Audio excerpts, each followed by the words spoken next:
পুরকবাতি বঘৃত রচিত। হ্যাঁ, খড়টা ওই সাইড লিখে দাও। আসেন বাবা সামনে আসেন। হ্যাঁ ঠিক আছে বাবা তো খবর ওইটা তো ভিতর তো আমার উত্তর একদম বঘৃত রচিত, অর্থাৎ গরুর ঘি দিয়ে রচনা করা। কর্পূরকবাতি, কর্পূর দিয়ে এই যে পঞ্চপ্রদীপ সাজিয়েছেন মা যশোমতী। এই মা যশোমতী আরতি করছেন গোপালকে, মদন গোপালে। কেন?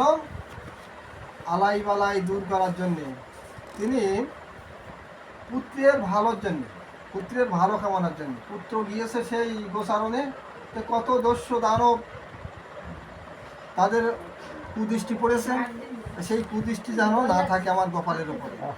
তাই আরতি করছেন, আরতি।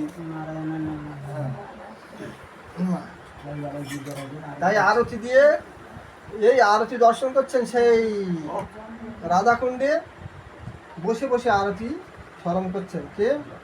রঘুনাথ দাস গোস্বামী। রঘুনাথ দাস গোস্বামী সেখানে বসে বসে স্মরণ করছেন যে নন্দীশ্বরের দিকে তাকিয়ে তাকিয়ে তিনি শুধু হু হু করছেন আর এই আরতি বর্ণনা করছেন। তাই বঘৃত রচিত কর্পূরকবাতি চরণ কমল পরণ পুর রাজে। এই গোপালের চরণে সোনার নকুর, নকুর ধিতাং ধিতাং ধিতাং বাজে। শ্যাম চরণে সোনার নকুর ধিতাং ধিতাং ধিতাং বাজে। চূড়া হতে জিনেছি বলে নপুর ধিতাং ধিতাং ধিতাং বাজে। বলে চূড়ার দিকে তাকিয়ে তাকিয়ে নপুর বলছে আমি জিতে গেছি। হ্যাঁ, তো চূড়া বলছে না আমি জিতে গেছি। বলে তুমি কি করে জিতলে? তুমি তো প্রভুর মস্তকে। তো বলছে হ্যাঁ আমি মস্তকে, আমি তো উপরে। বলে উপরে হলে কি হবে? সবাই প্রভুর চরণ চায়। হ্যাঁ, প্রভুর চরণে আমি, আর তুমি তো উপরে, তাহলে কে জিতেছে? তখন চূড়া বলছে কি যে না তুমি জিতেছো, আমি জিততে পারিনি, আমি তো চরণ পাইনি। তাই চরণ আস্তে আস্তে হিলে গেছে। হ্যাঁ, কেন হিলে গেছে? বলছে চূড়া বলছে নপুরকে, নপুর তুমি একটু ধুলা উড়িয়ে দাও যেন আমার মস্তকে লাগে। হ্যাঁ, তাই চূড়া বামে হেলে গেছে, কৃষ্ণের মাথার চূড়া আস্তে আস্তে হেলে গেছে। তাই চূড়া নপুর ধিতাং ধিতাং ধিতাং বাজে, আনন্দে ধিতাং ধিতাং ধিতাং বাজে। চরণ কমল পরণ পুর রাজে উড়ে দুলে বৈজয়ন্তী মালকি। উড়ে অর্থাৎ বক্ষে বৈজয়ন্তী মালা দুলছে। হরে হরে আরতি কিয়ে জয় জয় মদন গোপাল কি। চরণ কমল আর চন্দ্র কোটি কোটি ভানু কোটি ছবি মুখ শোভানন্দ লাল কি।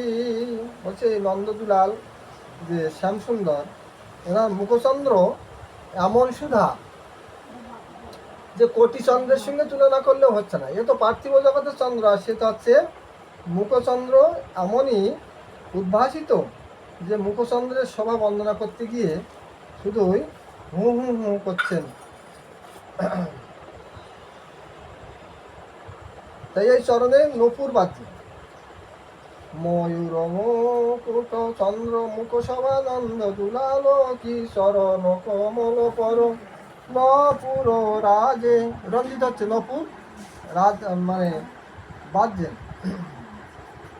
উড়ে দুলে বৈজয়ন্তী মালকি ময়ূর মুকুট পীতাম্বর শোভে বাজত বেণুর শালকি।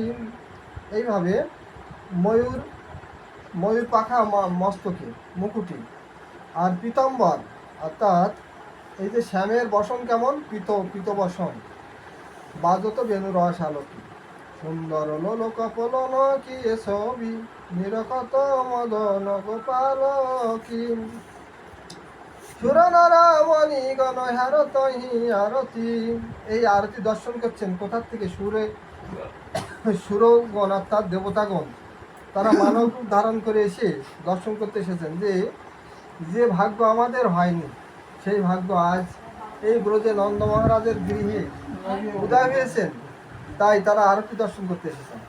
বাজে ঘণ্টা তাল মৃদঙ্গ ঝাঁঝরি অঞ্জলি কুসুম দুলাল কি। হু হু বলি বলি রঘুনাথ দাস গোস্বামী মোহন গকুল লালকি বলে গোসাই শুধু হু হু হু করে। কোথায়? কোথায়? 15 কিলোমিটার দূরে। সেখান থেকে বসে বসে উনি স্মরণ করছেন আর এই পদ রচনা করছেন। তাহলে এই যে রঘুনাথ দাস গোস্বামী ইনি কেমনভাবে স্মরণ করেন? আসলে আমাদের সাধন ভজনটা হচ্ছে এরকম স্মরণের, হ্যাঁ, স্মরণ মনন করতে হবে। স্মরণ ছাড়া আমাদের এই ভজন সাধন হয় না এমনিতেই। তা সেই প্রভু এসেছেন এবার নবদ্বীপে। নবদ্বীপে এসেছেন। নবদ্বীপে এসে তিনি ঈশ্বরগুরির কাছে দীক্ষা নিয়ে তিনি এবার বৈষ্ণবদের সঙ্গে মিশেছেন, বৈষ্ণবদের সঙ্গে আনন্দ করছেন। নমতে নবদ্বীপে বিশ্বম্বর রায় ভক্ত সঙ্গে সংকীর্তন সদাই করায় সদাই। এবার সংকীর্তন আরম্ভ করেছেন। ভক্তদের বড় ইচ্ছা ছিল এখনো পণ্ডিত, এত বড় পণ্ডিত যে দিগ্বিজয়ী পণ্ডিতকে জয় করেছে, সে যদি আজ আমাদের সঙ্গে আসতো আমাদের কত আনন্দ হতো। এইভাবে সবাই মানে ইচ্ছা করতেন, ভগবানের কাছে জানাতেন, হে ভগবান এইরকম পণ্ডিত যদি আমাদের, পণ্ডিতজন যদি আমাদের এই ভক্ত হতো না, তা আমরা ওনার সঙ্গেই আনন্দ করতাম। তা সেই ভক্তদের সেই মানে মনোবাসনা ভুলে গেছে, সেই প্রার্থনা ভগবান কানে একেবারে সাক্ষাৎ এসেছেন। হ্যাঁ, ভক্তরা যদি কামনা করে, ভক্তরা যদি বাসনা করে, ভগবান কি তা না পূরণ করে থাকতে পারে? অদ্বৈত প্রভু বলেছেন তোমাকে আনবো এবং দেখাবো, আমি প্রতিজ্ঞা করেছি। তা আমার প্রতিজ্ঞা কি, আমার প্রতিজ্ঞা কি মানে ইয়ে হবে না, সফল হবে না, পূরণ হবে না? প্রভু তুমি এক্ষুনি এসো, আমি জগৎজীবকে দেখাবো। তাই ডাকে বাহু তুলি কাঁধে ফুলি ফুলি দেহে বিপরীত কম্প অদ্বৈতের হুঙ্কারে সুরধ্বনি তীরে আওয়ালো না গরুরাজ তাহার পীড়িতে আওয়ালো তুরিতে, মানে তার পীড়িতির ডাকে তাড়াতাড়ি, তুরিতে মানে কি তাড়াতাড়ি, ঔদয় নদিয়া মাঝ, তাই না?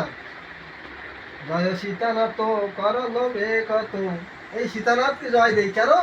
এই সীতানাথ ব্যক্ত করিয়েছেন, প্রভুকে এনেছেন, এনে দেখিয়েছেন, দেখিয়েছেন। তাই আমরা কোথায় পেতাম?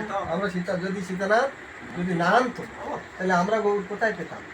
তাই বলছেন যে সীতা করালো বেকত উদয় নদিয়া মাছ ব্যক্ত করলেন। জয় সীতানাথ করল বেকত নন্দের নন্দন হরি। কাকে এনেছেন? শ্রীনন্দের নন্দন হরি। শ্রী নন্দের নন্দন যিনি ছিলেন নন্দের নন্দন, তিনি এবারে হয়েছেন শশীর নন্দন।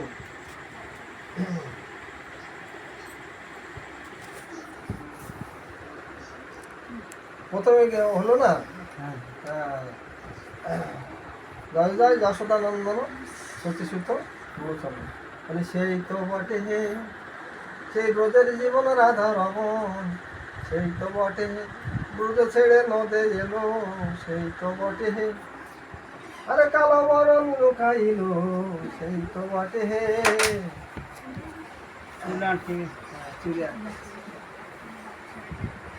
তাই তিনি এবারে কি করছেন? এই ভক্তদের মনোবাসনা পূর্ণ হয়ে গেছে। আজকে কি হলো? ভক্তদের সঙ্গে সদাই সংকীর্তনের রত হয়ে গেছে।